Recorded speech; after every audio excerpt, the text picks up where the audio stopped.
Hello friends, स्वागत आप सभी को अपने YouTube channel biology concept classes Supaul में। तो आइए, आज हम लगभग एक सप्ताह से वीडियो शूट पे नहीं आ रहे थे, चूंकि इसका कुछ टेक्निकल प्रॉब्लम के कारण और मेरी तबीयत कुछ खराब हो चुका था, इसलिए हम वीडियो शूटिंग नहीं कर पा रहे थे। आइए, आज की इस वीडियो में हम जानने का प्रयास करेंगे, जैसा कि पिछले वीडियो में हम बताए थे कि मात्रकों के कुछ यूनिट के बारे में, यानी कुछ मापने वाले यूनिट के बारे में, जैसा कि deci, centi, milli, micro, nano, pico, fermi, atto, deca, hecto, kilo, mega, giga, tera, इस तरह की कुछ मात्रकों के बारे में बताए थे। अब इससे आगे मात्रकों का जो स्टेज होता है उसके बारे में आज इस वीडियो में जानेंगे। लेकिन वीडियो को शुरू करने से पहले मैं आप सभी को बताना चाहता हूं कि अगर ये वीडियो आपको अच्छी लगे तो प्लीज इस चैनल को लाइक, सब्सक्राइब और अपने दोस्तों के साथ शेयर करना ना भूलें, ताकि इस चैनल पर अगर कोई नया वीडियो अपलोड हो तो उसका नोटिफिकेशन सबसे पहले आपके पास पहुंचे। आइए, पिछले वीडियो का कुछ हम रिवीजन करते हैं। जैसा कि हम पिछले वीडियो में आप लोग को बताए थे कि मात्रकों का जो कुछ स्टेज होता है, जैसे बताए थे 10 to the power 1, 10 to the power 2, 10 to the power 3, उसके बाद बताए थे 10 to the power 6, 10 to the power 9, 10 to the power 12। उसके बाद ये बताए थे बड़े वाले में, और छोटे वाले में बताए थे 10 to the power -1, 10 to the power -2, 10 to the power -3, 10 to the power -9, 10 to the power -6, 10 to the power -9 और 10 to the power -12। इससे आगे भी होता है, लेकिन आप लोग को फिलहाल यही तक जानने की जरूरत है। और इसका जो एक अमूमन मात्रक लिए थे हम, वो मीटर लिए थे। क्या लिए थे? मीटर। हम बताए थे कि 10 to the power -1 deci, centi, milli, micro, nano, pico. बड़े वाले में बताए थे deca, hecto, kilo, mega, giga, tera. इससे आगे बोलता है पेटा, एक्सा और deci, centi, milli, micro, nano, pico, fermi, atto. यानी कि पिछले वीडियो में हमने बात किया था कि जब बड़े यूनिट पर चर्चा करेंगे तो 10 to the power 1 deca, 10 to the power 2 hecto, kilo, mega, giga, tera. और छोटे वाले यूनिट की बात करेंगे तो 10 to the power 1 यानी deci, centi, milli, micro, nano, pico. देखिए, ये 10 to the power 9 जो है, इसे हम नैनो कहते हैं।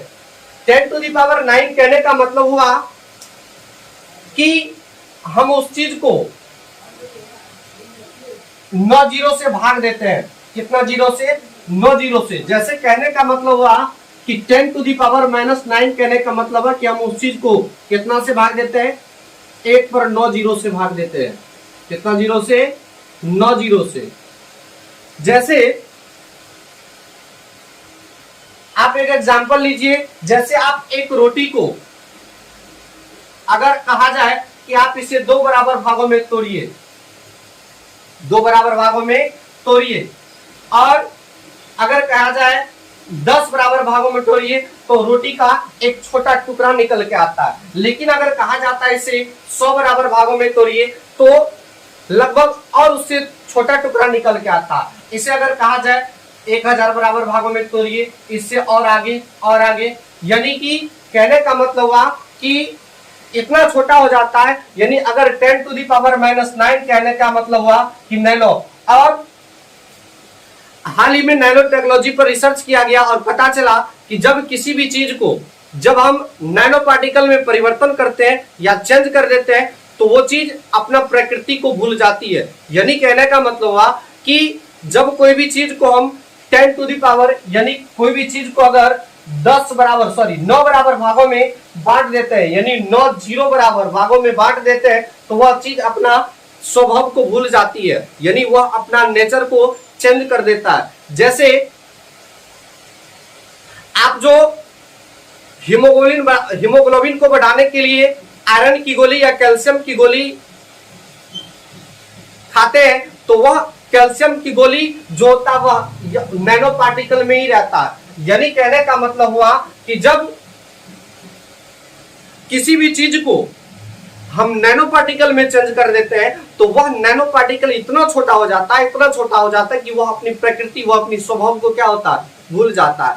और जब कोई भी चीज को नैनो पार्टिकल में करने के बाद, जैसे मान लीजिए हमारे शरीर में भी नैनो पार्टिकल के रूप में कैल्शियम की गोली और आयरन की गोली का प्रयोग करते हैं। और जैसे एग्जांपल लीजिए लोहा को जो हम नैनो पार्टिकल के रूप में करके अगर शरीर के अंदर प्रवेश कराएंगे, यानी अगर शरीर के अंदर प्रयोग करेंगे, तो वह लोहा अपनी प्रकृति को भूल जाता है, वह अपनी स्वभाव को भूल जाता है। यानी कहने का मतलब है कि हमारे शरीर में भी लोहा है। अगर पूरे शरीर को खत्म कर दिया जाए और शरीर के पूरे लोहे को अगर इकट्ठा किया जाए तो एक कील के बराबर, एक कांटी के बराबर लोहा का निर्माण हो जाता है। तो नैनो पार्टिकल ये होता है कि जब किसी भी चीज को हम 10⁻⁻⁹ बराबर भागों में बांट देते हैं तो वह इतना छोटा हो जाता है कि वह अपनी प्रकृति को भूल जाता है, वह अपनी स्वभाव को, नेचर को चेंज कर देता है, परिवर्तित कर देता है। उसके बाद आइए हम मात्रकों की कुछ और स्टेज के बारे में जानते हैं। जैसे आप लोग सुने होंगे कि बैरल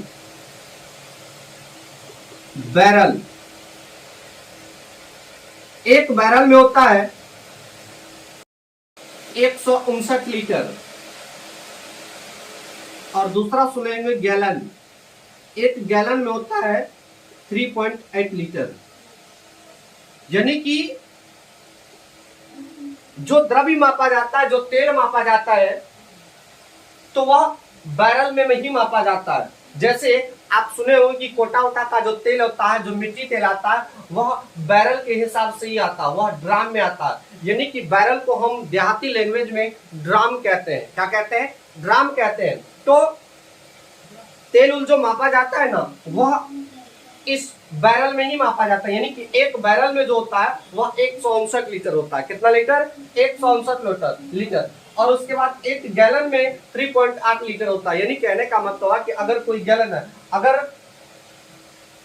गैलन को आप भर दीजिएगा तो वह उस गैलन में भरने के बाद 3.8 लीटर द्रव्य उसमें पर्याप्त रहता है। और एक बैरल में 159 लीटर, यानी कोटा वोटा का जो तेल आता है वो बैरल यानी ड्राम में था, और उस ड्राम में कितना लीटर तेल रहता है? 159 लीटर। और एक गैलन यानी कि हमारे, आप सुने होंगे कभी कभी कि जैसे न्यूज आता है कि तेल का दाम 5 रुपया प्रति डॉलर बैरल घट गया, प्रति बैरल घट गया। यानी कहने का मतलब है कि दाम जो घटता वो बैरल के माध्यम से ही घटता है। यानी कहने का मतलब है कि एक बैरल बराबर 159 लीटर और एक गैलन बराबर 3.8 लीटर। उसके बाद आप सुनेंगे औस। एक औस बराबर होता है 28 ग्राम। उसके बाद सुने होंगे पाउंड। एक पाउंड बराबर हो 53.6 ग्राम। देखिए होता दशमलव वाले होता है ये दशमलव में, लेकिन आप दशमलव में याद मत कीजिए। होता क्या है कि आपका ब्रेन जो होता है जिस चीज को इजीली एक्सेप्ट कर लेता है, आप उसी चीज को एक्सेप्ट कीजिए और उसी चीज को याद रखिए। इवन होता क्या है कि एक औस 28 पॉइंट कुछ ग्राम के मतलब 28 पॉइंट कुछ ग्राम होता है, लेकिन आप इसे समथिंग 28 ग्राम के समथिंग, लेकिन आप याद रखिए कि एक औस में 28 ग्राम होता है और एक पाउंड में 453.100 ग्राम, लेकिन आप याद रखिए 453 ग्राम। तो यानी कि पॉइंट के चक्कर में, पॉइंट वाले स्टेप को, टॉपिक को याद करने के चक्कर में होता क्या है कि वो याद होता ही नहीं है, भूल जाता है स्टूडेंट। तो एक औस बराबर 28 ग्राम होता है और एक पाउंड बराबर 453 ग्राम। उसके बाद एक कैरेट बराबर होता है 0.2 ग्राम। देखिए औस क्या होता है, औस जिस तरह आप किसी भी चीज को दूरी को किलोमीटर में मापते हैं, दूध को लीटर में मापते हैं, उसी तरह औस को, जैसे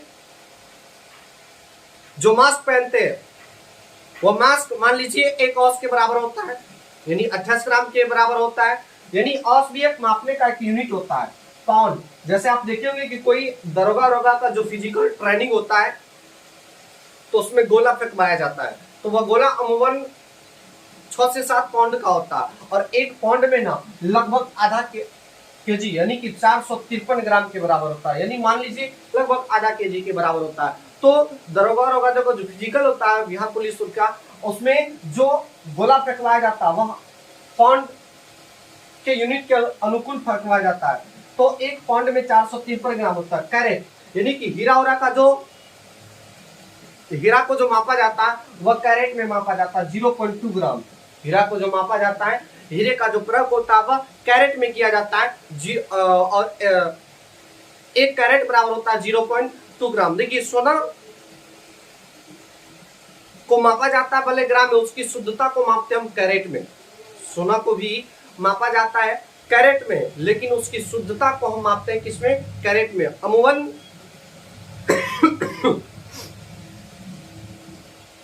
सोना का जो रेट होता है वह 10 ग्राम पर फिक्स होता है। जैसे गांव में कहता है कि 10 ग्राम बराबर एक भरी होता है, तो सोना का जो भाव निकल के आता है, जैसे आप सुने होंगे कि 42,000 आज हो गया, आज 50,000 हो गए, आज 56 हो जाए, तो वह 10 ग्राम का ही रेट होता है। अमूमन किसी सबके पास 10 ग्राम का सोना अमूमन रहता ही है। तो एक आप समझ गए कि एक औंस में कितना ग्राम होता है, 28 ग्राम। एक पाउंड में कितना ग्राम, 453 ग्राम, और एक कैरेट में 0.2 ग्राम होता है। उसके बाद देखिए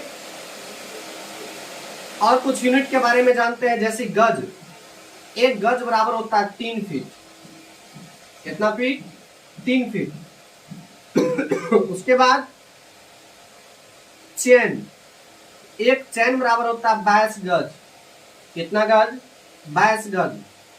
एक फॉरलॉन्ग बराबर होता है 10 चैन, यानी कि एक गज बराबर 3 फीट होता है, और एक चैन बराबर 22 गज। आप गांव में देखे होंगे कि जमीन उमीन मापने का जो कड़ी होता है उसी को हम चैन कहते हैं। क्या कहते हैं, चैन कहते हैं। तो एक चैन में 22 गज होता है। कितना गज, 22 गज, और एक गज बराबर 3 फीट। तो इस प्रकार एक चैन में कितना फीट हो जाएगा, 22 को अगर 3 से गुना कीजिएगा तब 22 या 66 फीट, यानी कड़ी जो होता है जमीन उमीन मापने वाला वो कितना फीट का होता है, 66 फीट का होता है। और एक फॉरलॉन्ग बराबर होता है 10 चैन। एक फॉरलॉन्ग बराबर कितना होता है, 10 चैन। 159 लीटर होता है, और एक गैलन में 3.8 लीटर होता है। एक औंस बराबर होता है 28 ग्राम। एक पाउंड बराबर होता है 453 ग्राम। एक कैरेट बराबर होता है 0.2 ग्राम। एक गज बराबर होता है 3 फीट, और एक चैन बराबर होता है 22 गज, और एक फॉरलॉन्ग बराबर होता है 10 चैन। तो आज का वीडियो यही तक, मिलेंगे हम नेक्स्ट वीडियो में।